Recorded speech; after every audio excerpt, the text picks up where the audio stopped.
December 3, 2023 ఈరోజు December 3, 2024 కరెక్ట్గా ఒక సంవత్సరం క్రితం ప్రజల ఆకాంక్షలకు అనుగుణంగా తెలంగాణలో ప్రజాప్రభుత్వం ఏర్పడ్డది. కాంగ్రెస్ పార్టీ శాసనసభ్యులుగా మెజార్టీ విజయం సాధించినాం.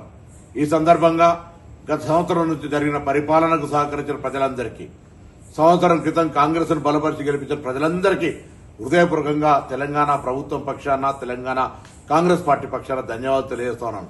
ముఖ్యంగా ఒక ఉద్యమకారుడిగా, విద్యార్థి నాయకుడిగా తెలంగాణ సాధనలో నా బాధ్యతను చూసి హుస్నాబాద్ నియోజకవర్గం నుంచి నన్ను శాసనసభ్యుడిగా గెలిపించిన హుస్నాబాద్ ప్రజలకు ప్రత్యేకించి ధన్యవాదాలు తెలియజేస్తూ, తప్పకుండా ప్రజల ఆకాంక్షలకు అనుగుణంగా ఈ సంవత్సర కాలంలో రైతులకు సంబంధించి తదితర అనేక సంక్షేమ కార్యక్రమాలు చేసిన మహిళలు కావచ్చు, ఇతరత్ర భవిష్యత్తు 4 సంవత్సరాలు కూడా ప్రజల ఆకాంక్షలకు అనుగుణంగా ప్రజాస్వామ్య విలువలతోటి ప్రజాస్వామ్య రక్షణకై కాంగ్రెస్ పార్టీ భవిష్యత్తు కార్యాచరణ తీసుకుంటుంది.